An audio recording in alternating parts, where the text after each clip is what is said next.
Perkenalkan, nama saya Wilhelmina Dinda Rosdiana, kelas Manajemen 4, NIM 2110417471. Mata kuliah Sumber Daya Manusia. Dosen Angga Henharsa, SEMM. Baik, di sini saya akan menjawab jawaban dan soal UTS yang telah diberikan. Soal yang pertama, sebutkan dan jelaskan rencana apa saja yang dapat membantu rekrutmen. Untuk menciptakan sumber daya manusia yang profesional, kunci utamanya terletak pada proses rekrutmen. Tidak mudah untuk menemukan karyawan yang profesional dan berkualitas. Bukan proses rekrutmen karyawan untuk menyaring pelamar yang ingin bergabung. Yang pertama, menganalisis kebutuhan posisi. Nah, perusahaan harus menentukan terlebih dahulu kebutuhan rekrutmen karyawan baru. Yang kedua, merencanakan proses rekrutmen. Perusahaan menyiapkan rencana untuk posisi yang dibutuhkan. Misalnya, menuliskan deskripsi pekerjaan, kualifikasi, dan pengalaman yang dibutuhkan.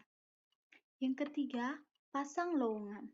Nah, di sini tim SDM dapat mempublikasikan pengumuman internal tentang lowongan kerja dari sumber daya manusia yang ada.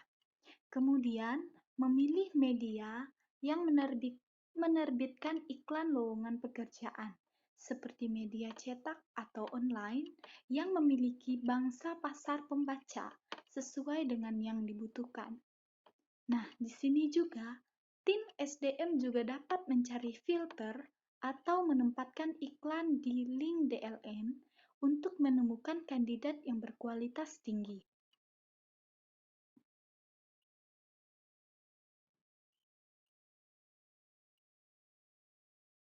Nah, yang ketiga, memproses lamaran kerja dan melakukan wawancara dengan iklan pekerjaan yang efektif.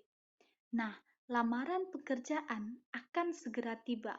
Nah, sebelumnya tiba, kita harus memastikan tim pengembangan SDM sudah mempersiapkan kriteria seleksi untuk membantu proses eliminasi jika pelamar yang melamar terlalu banyak.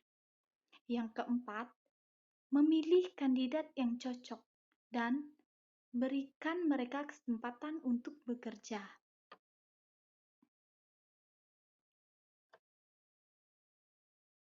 Nah, soal kedua, sebutkan dan jelaskan hambatan dan tantangan rekrutmen.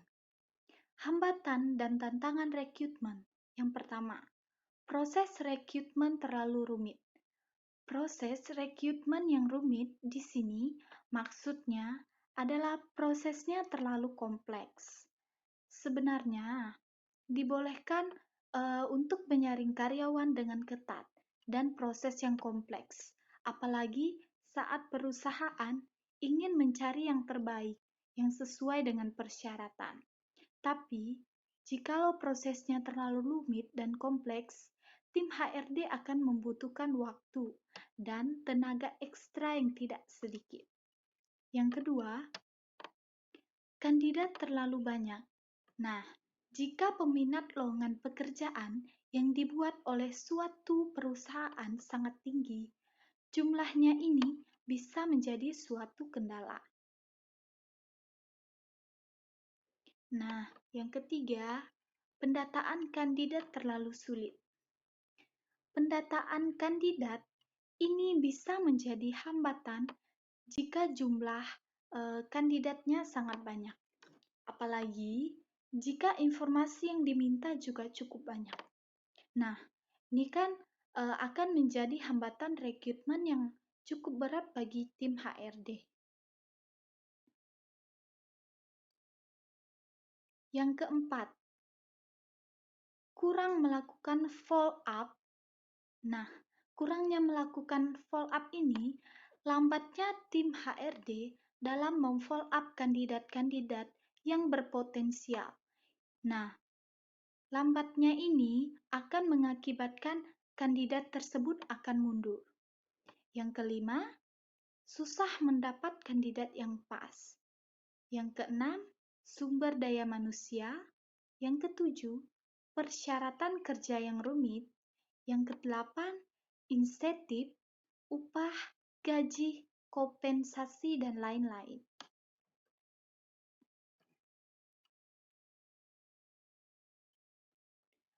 Pertanyaan ketiga, manfaat bila HRD terlibat dalam perencanaan karir.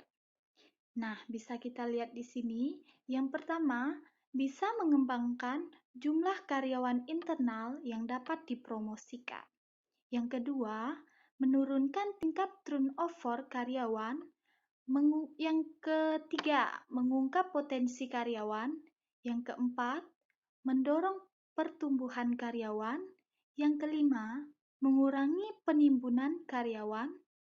Yang keenam, memuaskan kebutuhan karyawan. Yang ketujuh, dapat membantu pelaksanaan rencana-rencana yang telah disetujui.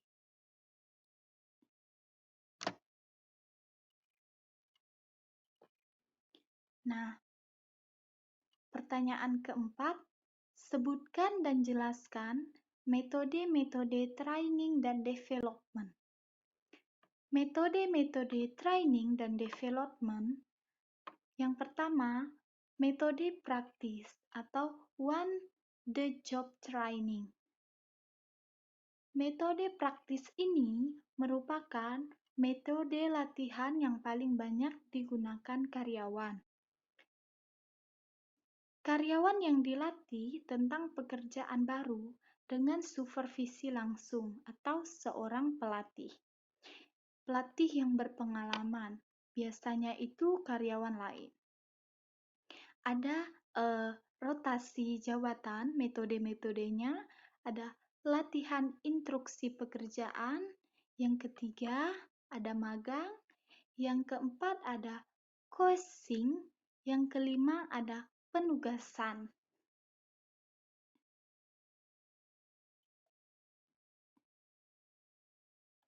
Nah, metode simulasi atau one the job training. Metode ini merupakan situasi atau peristiwa yang mana telah menciptakan bentuk realitas atau imitasi dari realitas kerja yang sesungguhnya. Dengan pendekatan ini, peserta karyawan berlatih menerima representasi tiruan atau artifisial suatu aspek organisasi dan diminta untuk menanggapinya seperti dalam keadaan yang sebenarnya. Yang paling umum digunakan dalam metode ini adalah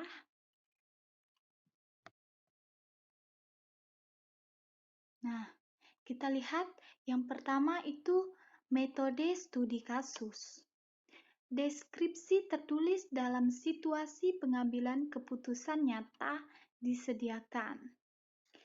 Nah, yang kedua, role playing merupakan suatu peralatan yang memungkinkan para karyawan untuk memainkan berbagai peranan yang berbeda. Yang ketiga itu ada business games. Nah, business game ini adalah suatu simulasi pengambilan keputusan skala kecil yang telah dibuat sesuai dengan situasi kehidupan nyata. Yang keempat itu ada fastball training, dan kelima ada latihan laboratorium, laboratory training.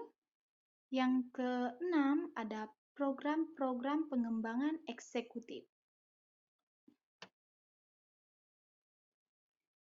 Nah, baik, sekian presentasi yang dapat saya sampaikan. Kurang dan lebihnya saya mohon maaf. Sekian, terima kasih.